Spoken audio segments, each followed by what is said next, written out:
নমস্কার নমস্কার নমস্কার নমস্কার নমস্কার নমস্কার নমস্কার নমস্কার আপনাদের সবাইকে সবাইকে সবাইকে নমস্কার জানাচ্ছে আপনাদের সৌমিত্র বসু। সবাইকে অজস্র শুভকামনা জানাচ্ছে, সবাইকে স্বাগত জানাচ্ছে আজকের এই শরণাগত অনুষ্ঠানে এবং সবাইকে শুভ সকাল জানাচ্ছে। শুভ হোক, শুভ হোক, সকলের শুভ হোক, সকলের মঙ্গল হোক, সকলের কল্যাণ হোক। বেনি মাধবশীলের পঞ্জিকা অনুযায়ী আজকের দিনটার কথা বলবো এবার। আজকে 5ই বৈশাখ 1432, ইংরেজির 19শে এপ্রিল 2025, শনিবার। আজ ষষ্ঠী। সূর্যোদয়ের সময় ভোর 5:17, সূর্যাস্তের সময় বিকেল 5:56। নক্ষত্র মূলা। আজকে জন্মে ধনু রাশি, ক্ষত্রিয় বর্ণ, রাক্ষসগণ। দিনের বেলা 6:42 গতে নরগণ। আমাদের হোয়াটসঅ্যাপে চিঠি পাঠাবার নাম্বার 9831922927। চিঠির গোড়ায় অতি অবশ্যই SG লিখতে হবে। এবারে অনুষ্ঠান সম্পর্কে বলি। প্রথমে পুরাণ চিরন্তন, আমরা বলছি তক্ষকের কথা। এই তক্ষককে শৃঙ্গি মুনি, তিনি বলা যেতে পারে আজকালকার ভাষায় সুপারি দিয়েছেন যে পরীক্ষিতকে 7 দিনের মধ্যে দংশন করে মেরে ফেলতে হবে। এই অভিশাপ পরীক্ষিতকে দেওয়া হয়েছে। তো তক্ষক নানানভাবে চেষ্টা করছেন, কিন্তু পরীক্ষিত খুব ভালো করে নিজের চারপাশটা একেবারে নিরাপদ করে রেখে দিয়েছেন, একেবারে নিশ্ছিদ্র প্রহরা। তো তক্ষক তখন একেবারে শেষ দিনে কাশ্যপ বলে একজন ব্রাহ্মণ সর্পবিদ, তার সঙ্গে দেখা হয়েছে। তো কাশ্যপ ওই রাজাকে রক্ষা করবার জন্য যাচ্ছেন। তক্ষক বললেন যে না, যাবেন না। বলে নানান রকম ভাবে কথাবার্তা হলো, কি হলো না হলো সেই কথাবার্তাগুলো আপনাদের বলবো।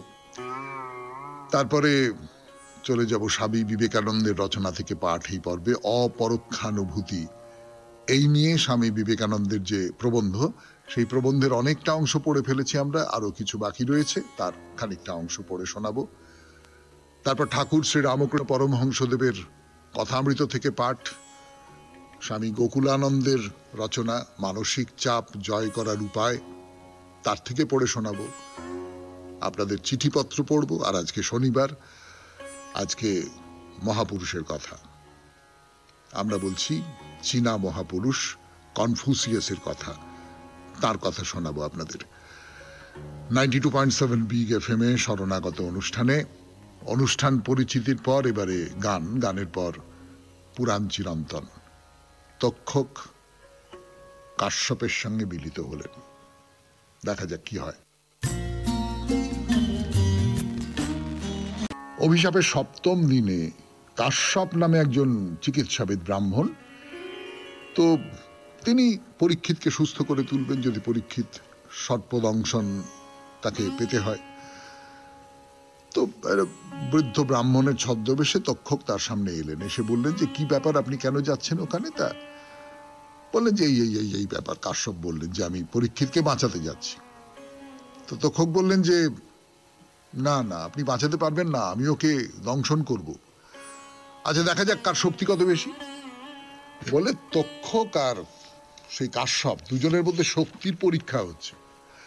একটা বট গাছ, তক্ষক বিষ দিয়ে সেই বট গাছটাকে দগ্ধ করে ফেললেন, কাশ্যপ তার মন্ত্র পড়ে বাঁচিয়ে দিলেন। তো এরম হওয়ার পর খানিকটা পরে তক্ষক বুঝতে পারলেন যে না, এর সঙ্গে সরাসরি সম্মুখ যুদ্ধে আমি পারবো না, মানে আমি পরীক্ষিতকে যদি মেরে ফেলি তাহলে এই কাশ্যপ বাঁচিয়ে দেবে। তা সেক্ষেত্রে কি করা যায়? একটাই উপায় আছে, যেটা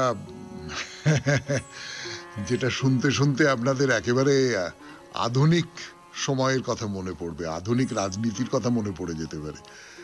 সেটা হচ্ছে তক্ষক কাশ্যপকে বললেন যে তুমি আমার দলে চলে এসো, তুমি পরীক্ষিতের কাছে যেও না।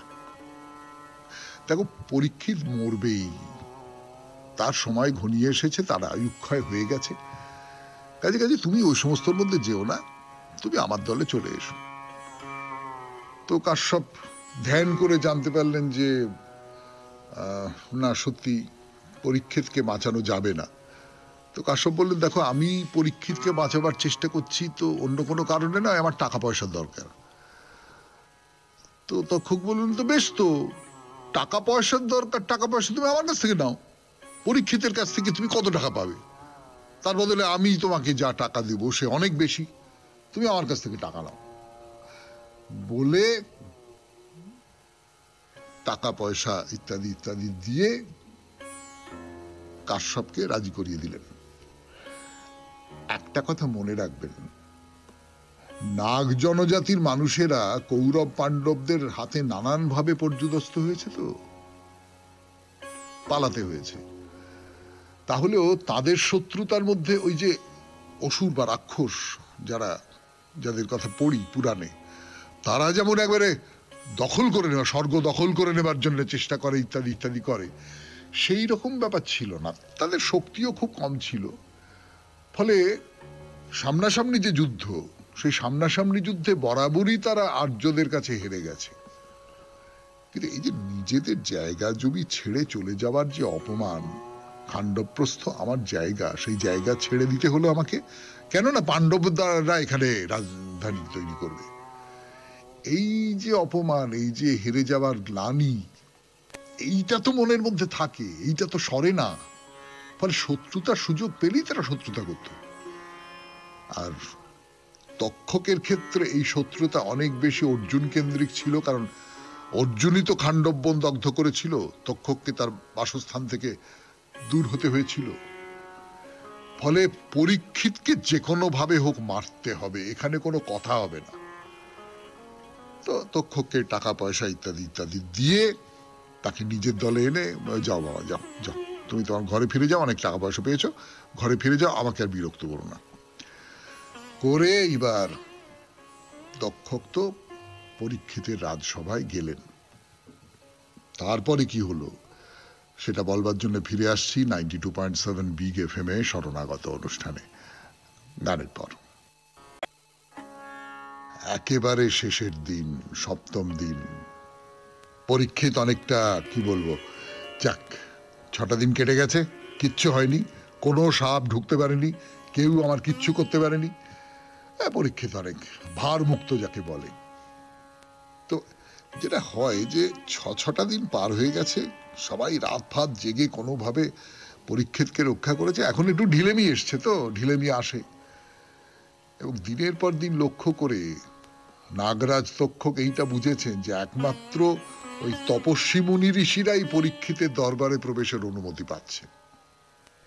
কারণটা খুব পরিষ্কার, পরীক্ষিতের তো আয়ু শেষ হয়ে এসেছে, যতটা পারেন মোক্ষ সাধন করে, মানে ঋষি মুনিদের সৎসঙ্গে ভালো ভালো কথা শুনবেন, ধর্মের কথা শুনবেন, পুণ্য লাভ হবে। এবং এই ধরুন শ্রীমদ্ ভাগবত বলছে যে ব্যাসপুত্র সুখদেব এই 7 দিনের মধ্যেই পরীক্ষিতের কাছে এসেছেন, পরীক্ষিতের কাছে এসে তার কাছে কীর্তন করেছেন, এই সমস্ত হয়েছে রয়েছে। তাহলে পরীক্ষিতের কাছে পৌঁছানোর সবচেয়ে সোজা উপায় হচ্ছে সাধুর বেশ ধারণ করা। এটা তক্ষক বুঝতে পারলেন। তো তখন তিনি তার সাঙ্গপাঙ্গ যে সমস্ত অনুচরেরা ছিল, সকলেই নাগ, সকলেই সাপ, তাদের তপস্বীর ছদ্মবেশে ওই ফুল ফল কুশ জল এই সমস্ত নিয়ে পরীক্ষিতের কাছে যেতে বললেন। তো তারা গেল, এবং মহাভারতের যে বর্ণনা সেই অনুযায়ী তক্ষক এই সময় একটা কৃমি কীটের আকার ধারণ করে একটা সুন্দর মিষ্টি ফলের মধ্যে লুকিয়ে রইলেন। পরীক্ষিত তখন হয়ে গেছে, সময় হয়ে গেছে, পেরিয়ে গেছি, বিপদ পেরিয়ে গেছি, একটু বিচার করলেন না। আর সাধু সজ্জন উপহার দিচ্ছেন, তার মধ্যে তো দোষ টোষ থাকার কথা নয়। একেবারে বেছে বেছে ওই ফলটা তুললেন, সেই ফলটাকে নিয়ে কামড় লাগাতেই একটা পোকা দেখা গেল। পোকা মহাভারতে আছে যে ছোট এবং রোগা, অণু রাসওয়াকা, কিন্তু এই বর্ণনায় আরো দুটো শব্দ আছে। ছোট হলেও তার গায়ের রং তামাটে আর তার চোখ দুটি ঘন কালো। গায়ের রং তামাটে আর চোখ দুটো ঘন কালো বললে মনে হয় না যে একেবারে এখানকার যে জনজাতি, সেই রকম জনজাতির অন্তর্গত কোনো একজনের কথা বলা হচ্ছে। আর্যরা তো নর্ডিক, নীল চোখ, ফর্সা রং। তাহলে তক্ষক পরীক্ষিতের সভায় প্রবেশ করেছেন, এইবার পরীক্ষিতের মুখোমুখি। বাকিটা আগামী দিনে 92.7 বিগ এফএম এ শরণাগত অনুষ্ঠানে এইবার স্বামী বিবেকানন্দের রচনা থেকে পাঠ, অপরোক্ষানুভূতি। আমি আছি আপনাদের সঙ্গে, আপনাদের সৌমিত্র বসু। স্বামী বিবেকানন্দের রচনা থেকে পড়ে শোনাচ্ছি 92.7 বিগ এফএম এ শরণাগত অনুষ্ঠানে। পূর্ণতা সর্বদাই অনন্ত। আমরা বাস্তবিক সেই অনন্ত স্বরূপ, সেই নিজস্বরূপ অভিব্যক্ত করিবার চেষ্টা করিতেছি মাত্র। তুমি আমি সকলেই সেই নিজ নিজ অনন্ত স্বরূপ অভিব্যক্ত করিবার চেষ্টা করিতেছি মাত্র। এ পর্যন্ত বেশ কথা, কিন্তু ইহা হইতে কয়েকজন জার্মান দার্শনিক বড় এক অদ্ভুত দার্শনিক সিদ্ধান্ত বাহির করিবার চেষ্টা করিয়াছেন। তাহা এই যে, এই রূপে অনন্ত ক্রমশ অধিক হইতে অধিকতর ব্যক্ত হইতে থাকিবেন যতদিন না আমরা পূর্ণ ব্যক্ত হই, যতদিন না আমরা সকলে পূর্ণ মানব হইতে পারি। পূর্ণ অভিব্যক্তির অর্থ কি? পূর্ণতার অর্থ অনন্ত, আর অভিব্যক্তির অর্থ সীমা। অতএব ইহার এই তাৎপর্য দাঁড়াইল যে আমরা অসীমভাবে সসীম হইব। এই কথা তো অসম্বদ্ধ প্রলাপ মাত্র। শিশুগণ এই মতে সন্তুষ্ট হইতে পারে। ছেলেদের সন্তুষ্ট করিবার জন্য ইহা বেশ উপযোগী বটে, কিন্তু ইহাতে তাহাদিগকে মিথ্যা বিষে জর্জরিত করা হয়। ধর্মের পক্ষে ইহা মহা অনিষ্টকর। আমাদের জানা উচিত জগৎ এবং মানব ঈশ্বরের অবনত ভাব মাত্র। তোমাদের বাইবেলেও আছে, আদম প্রথমে পূর্ণ মানব ছিলেন, পরে ভ্রষ্ট হইয়াছিলেন। এমন কোন ধর্মই নাই যাহা শিক্ষা দেয় না যে মানুষ পূর্বাবস্থা হইতে হীন অবস্থায় পতিত হইয়াছে। আমরা পশু হইয়া পড়িয়াছি, এখন আমরা আবার উন্নতির পথে যাইতেছি, এই বন্ধন হইতে বাহির হইবার চেষ্টা করিতেছি, কিন্তু আমরা কখনো অনন্তকে এখানে অভিব্যক্ত করিতে পারিব না। আমরা প্রাণপণ চেষ্টা করিতে পারি, কিন্তু দেখিব ইহা অসম্ভব। এমন এক সময় আসিবে যখন আমরা দেখিব যে যতদিন আমরা ইন্দ্রিয়ের দ্বারা আবদ্ধ, ততদিন পূর্ণতা লাভ অসম্ভব। তখন আমরা যেদিকে অগ্রসর হইতেছিলাম সেই দিক হইতে ফিরিয়া মূল অবস্থা, অনন্তের দিকে যাত্রা করিব। ইহারই নাম ত্যাগ। আমরা যে জালের ভিতর পড়িয়াছি তাহা হইতে আমাদের বাহির হইতে হইবে, তখনই নীতি ও দয়া ধর্ম আরম্ভ হইবে। সমুদয় নৈতিক অনুশাসনের মূল মন্ত্র কি? নাহং নাহং, তুহু তুহু। আমাদের পশ্চাতে যে অনন্ত রহিয়াছেন, তিনি নিজেকে বহির্জগতে ব্যক্ত করিতে গিয়া এই অহং এর আকার ধারণ করিয়াছেন। সেই অনন্ত হইতেই এই ক্ষুদ্র আমি তুমির উৎপত্তি। অভিব্যক্তির চেষ্টায় ইহার উৎপত্তি। এখন এই আমিকে আবার পিছু হটিয়া গিয়া উহার নিজস্বরূপ অনন্তে মিশিতে হইবে। তিনি বুঝিবেন এতদিন তিনি বৃথা চেষ্টা করিতেছিলেন, নিজেকে চক্রে ফেলিয়াছেন, তাহাকে ওই চক্র হইতে বাহির হইতে হইবে। প্রতিদিনই ইহা আমাদের প্রত্যক্ষ হইতেছে। যতবার তুমি বলো নাহং নাহং তুহু তুহু, ততবারই ফিরিবার চেষ্টা করো, আর যতবার তুমি অনন্তকে অভিব্যক্ত করিতে চেষ্টা করো, ততবারই তোমাকে বলিতে হয় আমি আমি, তুমি নও। ইহা হইতে জগতে প্রতিদ্বন্দ্বিতা, সংঘর্ষ, অনিষ্টের উৎপত্তি, কিন্তু অবশেষে ত্যাগ, অনন্ত ত্যাগ আরম্ভ হইবেই হইবে। আমি মরিয়া যাইবে। আমার জীবনের জন্য তখন কে যত্ন করিবে? এখানে থাকিয়া এই জীবন উপভোগ করিবার যেসব বৃথা বাসনা, আবার তারপর স্বর্গে গিয়া এইরূপ ভাবে থাকিবার বাসনা, সর্বদা ইন্দ্রিয় ও ইন্দ্রিয় সুখে লিপ্ত থাকিবার বাসনাই মৃত্যু আনয়ন করে। শুনলেন স্বামী বিবেকানন্দের রচনা থেকে পাঠ, অপরোক্ষানুভূতি। এরপরে গান, গানের পর কথামৃত। শুনছেন শরণাগত 92.7 বিগ এফএম এ। এরপর এবার কথামৃত 92.7 বিগ এফএম এ শরণাগত অনুষ্ঠান শুনছেন। আমি আছি আপনাদের সঙ্গে, আপনার সৌমিত্র বসু। কথামৃত ঠাকুর শ্রী রামকৃষ্ণ পরমহংসদেবের কথামৃত থেকে পড়ে শোনাচ্ছি আপনাদের। ঠাকুর কি বলছেন?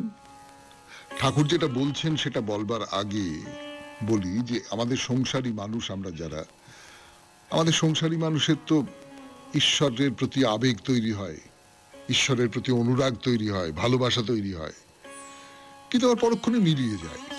আপনি সকালবেলা শরণাগত শুনতে শুনতে আপনার মনে হচ্ছে যে ভগবানের কথা, আপনার ভেতরে একটা গাঢ় ভালোবাসা জাগছে ভগবানের প্রতি।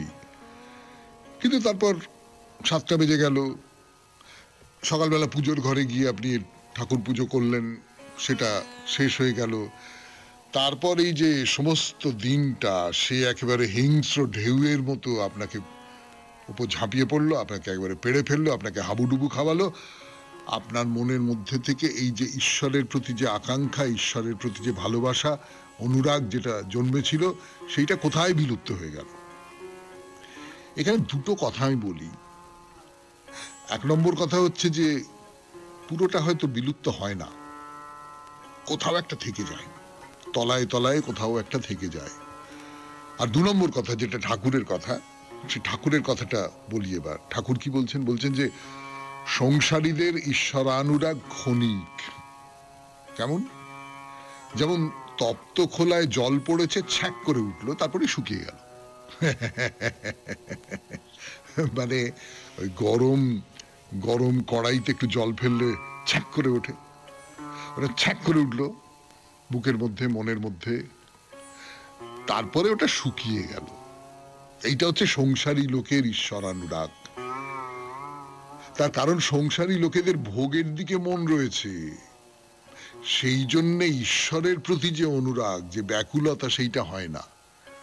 আমি খুব নিচের জায়গায় যদি আমার মনটাকে স্থাপন করে থাকি, তাহলেই ভোগবাসনার ওপরে যা কিছু, সেইটাকে তো আমি স্পর্শ করতে পারি না। ভোগবাসনার ওপরের কিছুকে স্পর্শ করতে গেলে নিচের কিছুর ওপরে পা দিয়ে তার উপরে দাঁড়াতে হবে। সেইটা আমরা সংসারী লোক যারা আছি তারা পারি না, অধিকাংশ সময় পারি না। একটা মুহূর্তে হয়তো পারলাম, তখন ওই ছ্যাক করে উঠলো, তারপরে আবার আগের মতো হয়ে গেল। ঠাকুর কি বলছেন?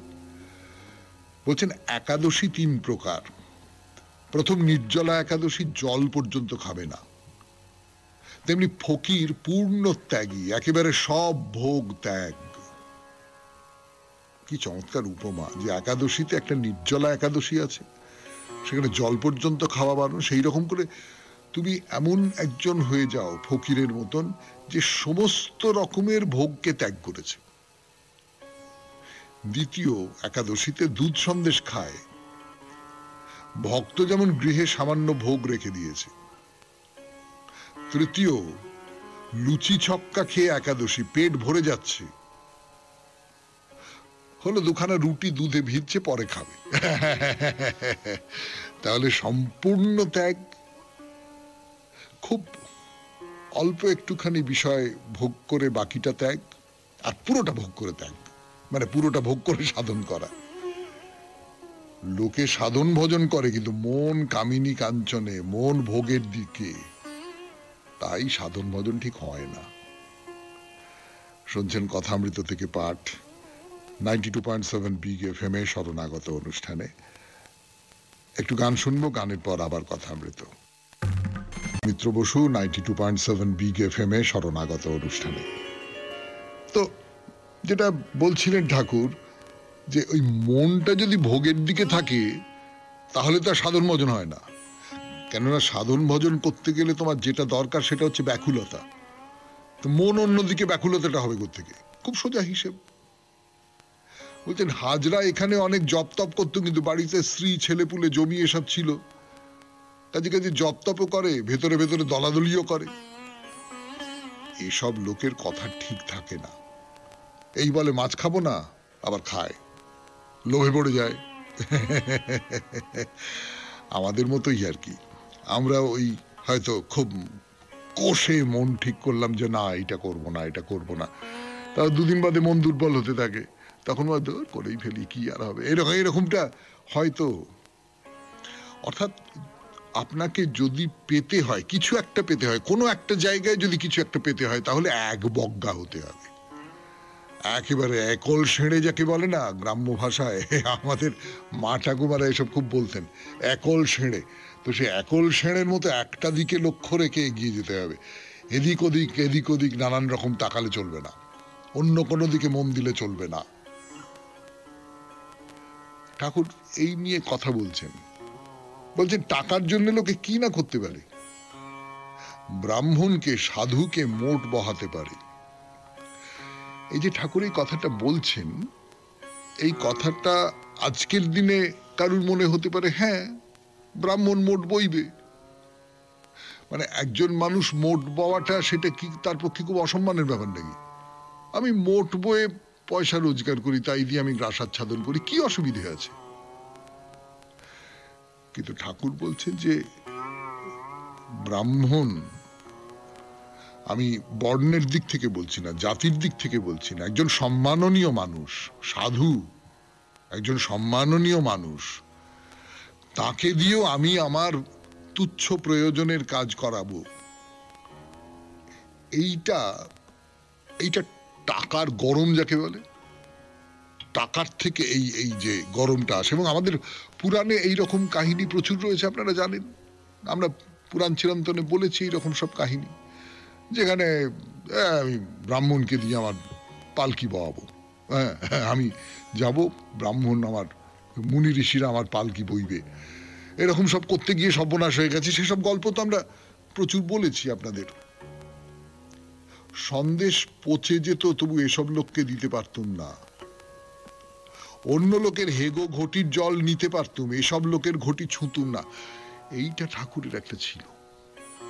এই ধরনের মানুষের স্পর্শ ঠাকুরের শরীরের ভেতর একটা প্রতিক্রিয়া তৈরি করে দিত। শুনলেন কথামৃত থেকে পাঠ, 92.7 বিগ FM এ শরণাগত অনুষ্ঠানে। এখন গানের পর স্বামী গোকুলানন্দের রচনা মানসিক চাপ জয় করার উপায়। ফিরে আসছি, আমি আপনাদের সৌমিত্র বসু। আনন্দের রচনা থেকে পড়ে শোনাবো এবার মানসিক চাপ জয় করার উপায়। ওই যেটা বলছিলাম এর আগের দিন, যে মনের কতকগুলো অবস্থার কথা বলছেন, যে মনের 5টা অবস্থা রয়েছে। এই 5টা অবস্থার কথা এর আগের দিন স্বামী গোকুলানন্দ জানিয়েছেন। এবারে পড়ে শোনাই। একটা উদাহরণ দিয়ে ব্যাপারটা বুঝিয়ে বলি। একটি ছেলের কথাই ধরুন, ছেলেটি বড্ড অবাধ্য। এখন যদি সে ক্ষিপ্তর প্রভাবে থাকে আর আপনি যদি তাকে বাগ মানাতে চান, সে একেবারে বিদ্রোহ করে বসবে। যদি সে মূঢ় অবস্থায় থাকে, তবে আপনার শাসনে সে কোনো প্রতিক্রিয়াই প্রকাশ করবে না, বসে রইবে জড় হয়ে। আর বিক্ষিপ্ত অবস্থায় সে আপনার কথা শুনতেও পারে, আবার নাও শুনতে পারে। মতি স্থির থাকলে সে হয়তো মেনে নেবে যে আপনার কথাই ঠিক, এবং আপনাকে সে হয়তো মেনে চলতেও চাইবে। অন্য সময় সে কাজ করবে নিজের খেয়াল খুশি মতো। পতঞ্জলির মতে মনের 4র্থ দশার নাম হলো একাগ্র। গভীরভাবে কাজে ডুবে থাকা মানুষের মধ্যে এই অবস্থা দেখা যায়। বলতে পারেন, লেখাপড়ায় নিমগ্ন কোনো মানুষ, কিংবা কোনো নিবিষ্ট চিত্রকর বা কোনো তন্ময় গায়ক, অথবা মন প্রাণ ঢেলে অফিসে কাজ করা কোনো কর্মী, এরকম সত্যিকারের কর্মযোগীদের মধ্যেই এই 4র্থ অবস্থার উজ্জ্বল উপস্থিতি। এ ধরনের মানুষদের মন একাগ্র চিত্তের পূর্ণ নিবিষ্টতাময়। মনের 5ম বা শেষ দশার নাম নিরুদ্ধ। এ এক অতি চেতন অবস্থা, যা সমাধিরই নামান্তর। এই অবস্থা অর্জন যার তার কর্ম নয়। উপরে বর্ণিত কথাগুলো যাতে মনে চিরমুদ্রিত থাকে, আসুন তার জন্য পতঞ্জলির বলা এই 5টি দশার কথা আরেকবার স্মরণ করি। 1, ক্ষিপ্ত, অত্যন্ত অশান্ত অবস্থা। মূঢ়, জড় অবস্থা। বিক্ষিপ্ত, আংশিক নিবিষ্টতা। একাগ্রতা, সম্পূর্ণ নিমগ্ন অবস্থা। এবং নিরুদ্ধ, অতি চেতন অবস্থা। শেষ দুটি অবস্থার কথা একটা উদাহরণ দিয়ে বুঝিয়ে বলি। কোন মন্দিরে ধ্যান করার উদাহরণ দেওয়া যাক। মাঝে মাঝে এমনটি কি হয় না যে আপনি মন্দিরে এসেছেন, ধ্যানে বসেছেন এবং ধ্যান করতে করতে গভীরে ডুবে গেছেন? ওই ধ্যানাবস্থায় দীর্ঘক্ষণ আপনার আসন ছেড়ে উঠতেই ইচ্ছা করবে না। ভক্ত হিসেবে যদি আপনি আপনার ইষ্ট দেবতায় সম্পূর্ণ আত্মনিবেদন করেন, একসময় এত গভীরভাবে আপনি আপনার ঈশ্বরের ধ্যানে মগ্ন হবেন যে বাহ্যিক সবকিছু ভুল হয়ে যাবে। ভিতর থেকে উঠে আসা অদ্ভুত আধ্যাত্মিক আনন্দে আপ্লুত হবেন আপনি। এমন এক অবস্থা তখনই সম্ভব মন যখন নিরুদ্ধ ও একাগ্র অবস্থার মধ্যে আসে। যোগীপ্রভু স্বামী বিবেকানন্দ এই সবগুলি অবস্থার সাথেই বিশেষভাবে পরিচিত ছিলেন। রাজযোগের উপর তার বিখ্যাত বক্তৃতায় তিনি পতঞ্জলি দত্ত দ্বিতীয় সূত্রটির উপর অসামান্য আলোকপাত করেছেন। তার ব্যাখ্যায় তিনি মনের 5টি অবস্থার কথা বলতে গিয়ে বলেছেন, চিত্ত বা মন যে 5টি দশায় নিজেকে প্রকাশ করে সেগুলি হলো ছড়িয়ে থাকা ব্যাপ্ত অবস্থা, অন্ধকার দশা, নিয়ন্ত্রণারম্ভ, একমুখীনতা ও একাগ্রতা। স্বামী গোকুলানন্দ মনের অবস্থার ভেতরে প্রবেশ করছেন আস্তে আস্তে। এইবার আমরাও তার সঙ্গে থাকব, কিন্তু আজকে আর তো সময় হবে না, আবার পরের দিন 92.7 বিগ এফএম এ শরণাগত অনুষ্ঠানে। এখন আপনাদের চিঠিপত্র। ফিরে আসছি গানের পর। অনুষ্ঠান শুনছেন, আমি আছি আপনাদের সঙ্গে, আপনাদের সৌমিত্র বসু। সুমিত্রা দাস একটি চমৎকার চিঠি লিখেছেন সল্টলেক সিটি থেকে, বিষয়ে নারী জাগরণ। পড়ে শোনাই সেই চিঠি। এবারের বিষয়টি আজকের সমাজে অত্যন্ত গুরুত্বপূর্ণ, প্রাসঙ্গিক। আমার আজকের গল্পের নায়িকা এই শব্দ দুটির অর্থই হয়তো জানে না, তবু তার কথা লিখতে বড় ইচ্ছে করছে। মেয়েটির সাথে সাথে আমার চোখের আলাপ বেশ কয়েক বছর ধরে। আমাদের প্রাতঃভ্রমণের পথেই তার যাওয়া আসা। কাক ডাকা ভোর থেকে তার কাজ শুরু। সে একটি কাগজ কুড়ুনি মেয়ে। শীর্ণকায় লম্বা গড়নের মেয়েটির এক হাতে বিশাল বড় একটি ব্যাগ, অন্য হাতে মলিন ফ্রক পরা একটি ছোট্ট মেয়ে। রাস্তার ধারে গলির মুখে ফেলে রাখা যা কিছু পাচ্ছে থলিতে ঢুকিয়ে নিচ্ছে। মায়ের দেখা দেখি মেয়েও ছোট ছোট জিনিস চালান করছে ঝুড়িতে। এভাবেই বেশ কয়েক বছর ধরে চলছে আমার আর ওদের দিনপঞ্জি। কিছুদিন ধরে বাচ্চা মেয়েটিকে আর আসতে দেখছি না। ভাবলাম এই কবছরে নিশ্চয়ই অনেকটা বড় হয়ে গেছে, ঘরের কাজ সামলে মাকে সাহায্য করে। এমনই এক সকালে মাকে একেবারে সামনাসামনি পেয়ে গেলাম। ও আমাদের মতো পরিবেশ পরিচ্ছন্ন সচেতন কিছু মানুষের পরিত্যক্ত খাবারের প্যাকেট, জলের বোতল, আধ খাওয়া খাবার ইত্যাদি কুড়োতে ব্যস্ত। আমি দাঁড়িয়ে পড়লাম, খুব কাছাকাছি, তাই একসময় চোখাচোখি হয়েই গেল। মৃদু হাসলাম। কোথায় থাকো? মেয়েটিও স্মিত মুখে একটু দূরে একটা বস্তির কথা বলল। মেয়েকে সাথে আনো না আজকাল? না দিদি, ওকে আর এই কাজে ঢোকাইনি। আমার জিজ্ঞাসু চোখের ভাষা বুঝল। মেয়েটার পড়াশোনায় খুব মন গো দিদি, ওকে স্কুলে ভর্তি করে দিয়েছি। খুব ভালো করে পাশ দিয়ে ক্লাসে ওঠে। কোন ক্লাসে পড়ে জানতে চাইলে বলল আগামী বছর বড় পরীক্ষা দেবে। বুঝলাম মাধ্যমিক দেবে। এমন লড়াকু ছেলেমেয়েরা আমাকে ভীষণ টানে। নিজের আগ্রহে এদের পড়িয়ে এক নির্মল আনন্দ পাই। কে পড়ায় ওকে? ওর স্কুলের দিদিমণিরা ওকে খুব ভালোবাসে তো, রোজ ছুটির পরে ওকে পড়িয়ে দেয়। একটু থেমে লাজুক হাসি মায়ের মুখে। জানো দিদি, মেয়ে বলে বড় হয়ে স্কুলের দিদিমণি হবে, তখন আর আমাকে কাগজ কুড়াতে দিবে না। কাঁধের বোঝাটি নিয়ে এগিয়ে চলে কন্যা গর্ভে গরবিনী মা। শুভেচ্ছা ও ভালোবাসা সবার জন্যে। সুমিত্রা দাস, সল্টলেক সিটি। ভারী চমৎকার চিঠি, আপনাদের নিশ্চয়ই খুব ভালো লেগেছে। এইরকম অনেকগুলো জায়গা আছে, অনেক মানুষ আছেন যারা সত্যি সত্যি এই যে নারী জাগরণের কথা হচ্ছিল, কত নারী এইরকম সমস্ত নিরন্ধ্র অন্ধকার পাথর চাপা একটা, কি বলবো, পরিবেশ বলুন, ভাগ্য বলুন, কপাল বলুন, যা কিছু বলুন না কেন, সেইটা ফুঁড়ে বেরিয়ে আসতে চাইছেন। এইরকম মানুষের কথা বললেন সুমিত্রা দেবী, আপনাকে অসংখ্য ধন্যবাদ। এরপর মহাপুরুষের কথা, কনফুসিয়াসের কথা বলছি আমি, আপনাদের সৌমিত্র বসু। মহাপুরুষের কথা। প্রত্যেক শনিবার কোনো একজন মহাপুরুষের কথা বলি, ধারাবাহিকভাবে বলি। যেমন এখন বলছি চীনা মহাপুরুষ দার্শনিক কনফুসিয়াসের কথা। এই কনফুসিয়াসের জীবনের কাহিনী খানিকটা পর্যন্ত বলেছি আপনাদের। তো তিনি আস্তে আস্তে আস্তে আস্তে যে পদে ছিলেন সেখান থেকে উপরের পদে উঠে আসছেন, তাকে আরো বেশি দায়িত্ব দেওয়া হচ্ছে, যে যেখানে যত গবাদি পশু আছে তাদের দেখভাল করা, এইটা হচ্ছে কনফুসিয়াসের কাজ। কিন্তু কনফুসিয়াস তাতে খুশি নন। তিনি যেটা চাইছেন সেটা হচ্ছে যে এমন কোন একটা পদ পেতে যেখান থেকে তিনি রাজ্যের শাসন ব্যবস্থা, ধর্মীয় আচার বিচার এগুলোকে নিয়ন্ত্রণ করতে পারবেন। কেন? ক্ষমতা পাওয়ার জন্যে। অনেক বেশি ক্ষমতা হবে, আমি শাসন ব্যবস্থাকে নিয়ন্ত্রণ করতে পারলে আমি অনেক বেশি ক্ষমতা লাভ করতে পারবো, সেই জন্য না। না, তার কারণ তিনি এইটা বুঝতে পেরেছেন, আমরা সকলেই বুঝি সেটা, যে যারা ক্ষমতাকে নিয়ন্ত্রণ করতে পারেন, যারা সমাজকে নিয়ন্ত্রণ করতে পারেন, যারা ধর্মীয় পরিমণ্ডলকে, সেই যুগে ধর্ম খুব গুরুত্বপূর্ণ একটা ব্যাপার, সেই ধর্মীয় পরিমণ্ডলকে যারা নিয়ন্ত্রণ করতে পারেন তারা মানুষের ভালো করবার ক্ষেত্রে সবচেয়ে বেশি সুবিধে পান।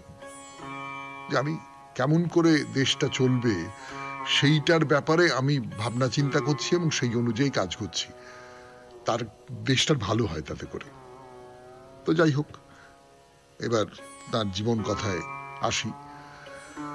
কনফুসিয়াসের বয়স তখন 30 বছর। একদিকে প্রচুর পড়াশুনো করছেন, প্রায় সাধনার মতন করে পড়াশুনো করছেন, জ্ঞানের সাধনা। আর অন্যদিকে মানুষকে, মানুষের জীবনকে, মানুষের বেঁচে থাকাকে, মানুষের মনকে আরো আরো আরো আরো আরো গভীরভাবে জানতে হবে, আরো আরো আরো গভীরভাবে চিনতে হবে। এবং সেটা শুধুমাত্র বইপত্র পড়ে, শুধুমাত্র পুঁথি পাঠ করে কখনো এটা হবে না। প্রকৃত জ্ঞান পেতে গেলে শুধুমাত্র পুঁথি পড়ে সেই প্রকৃত জ্ঞান পাওয়া যাবে না। চারপাশের এই যে জগৎটা আছে, এই জগতের মধ্যে জ্ঞানের নানান রকম উপকরণ ছড়িয়ে আছে। পণ্ডিতদের সকলের কথা আমি বলছি না, একটা অংশের মুশকিল হচ্ছে তারা মনে করেন যে বই পড়াটাই তাদের তপস্যা, বই পড়াটাই তাদের ব্রত, তার বাইরে আর অন্য কোনো কিছুর দিকে তারা তাকান না। তারপরে বাইরের যে পৃথিবী, সেই পৃথিবীটা নিষ্ফলভাবে তাদের দরজায় আঘাত করে চলে যায়। বাইরে যে বাস্তব জগৎ যেটা, সেইটা তাদের ধাক্কা দিয়ে চলে যায়।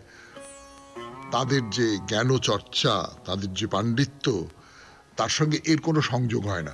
কিন্তু এইটা করলে সত্যিকারের জ্ঞান পাওয়া যাবে না।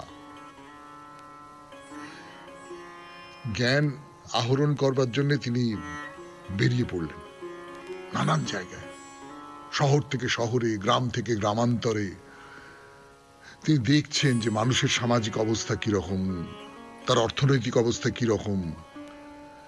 দেশের যারা বড় বড় জ্ঞানী পণ্ডিত মানুষ, তাদের সঙ্গে কথা বলেন, যে দেশের রাজনৈতিক অবস্থা তাই নিয়ে কথা বলেন, রাজনৈতিক পরিকাঠামো নিয়ে কথা বলেন। এই যে ঘুরতে ঘুরতে ঘুরতে ঘুরতে তিনি দেখছেন, দেশকে দেখছেন। এই ঘুরতে ঘুরতে তিনি চীন দেশের যে প্রকৃত অবস্থা সেইটাকে বুঝতে পারলেন। সমস্ত দেশ জুড়ে শুধু অভাব, অনটন। সমস্ত দেশ জুড়ে এখন অভাব কিসে হয়? অভাব হয় সমস্ত মানুষের মধ্যে টাকা পয়সা না থেকে কিছু মানুষের মধ্যে অনেক টাকা থাকে আর কিছু মানুষের মধ্যে কম টাকা থাকে। তাই অভাব অনটনের অন্য আর একটা দিকে হচ্ছে প্রচুর বিত্ত, প্রচুর সম্পদ, প্রচুর টাকা পয়সা, এবং সেই সূত্র ধরে প্রচুর নৈতিক অধঃপতন।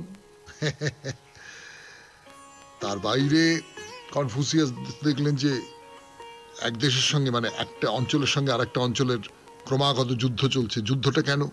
আধিপত্য বিস্তার করবার জন্য, ক্ষমতা বিস্তার করবার জন্য, নিজের যে রিপু, সেই রিপুগুলোকে প্রকাশ করবার জন্য, লোভ বলুন, ক্রোধ বলুন, এইগুলোকে প্রকাশ করবার জন্য।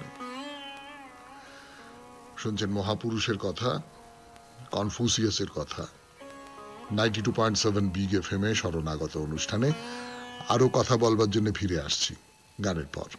কনফুসিয়াসের যে উপলব্ধিটা বই পড়ে শুধু নয়, তার বাইরে দেখে, জীবনকে দেখে, দেশটাকে দেখে, ঘুরে ঘুরে ঘুরে ঘুরে চারপাশে ঘুরে ঘুরে দেখে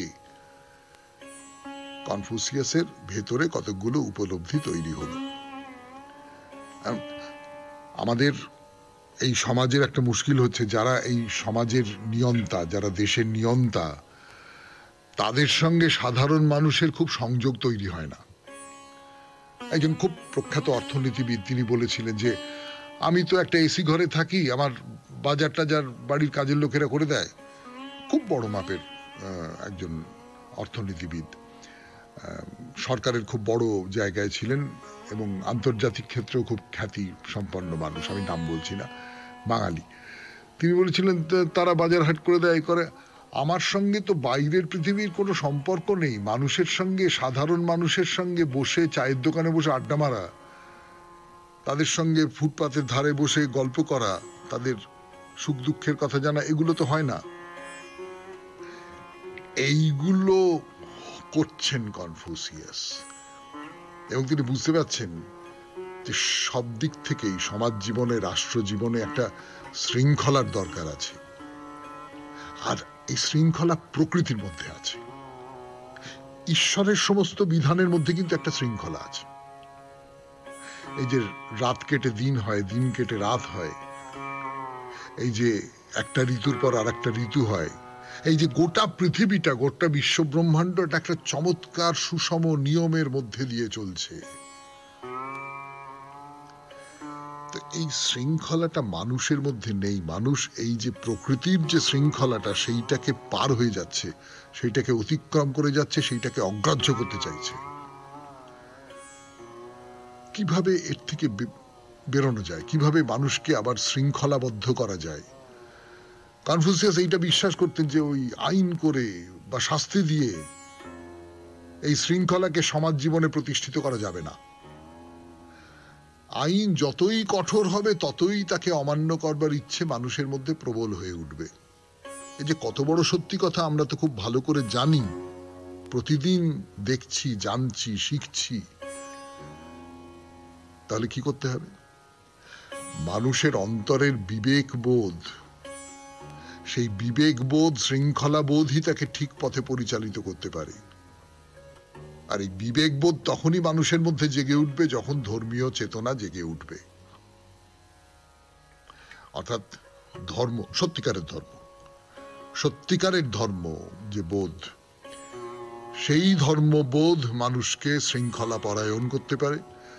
সেই ধর্মবোধকে যদি অনেক দূর পর্যন্ত নানান জায়গায় ছড়িয়ে দেওয়া যায়, তাহলে মনুষ্য সমাজ যথার্থ অর্থে শৃঙ্খলাবদ্ধ হবে, ডিসিপ্লিনড হবে যাকে বলে, এবং তার ফলে মানুষের সার্বিক মঙ্গল।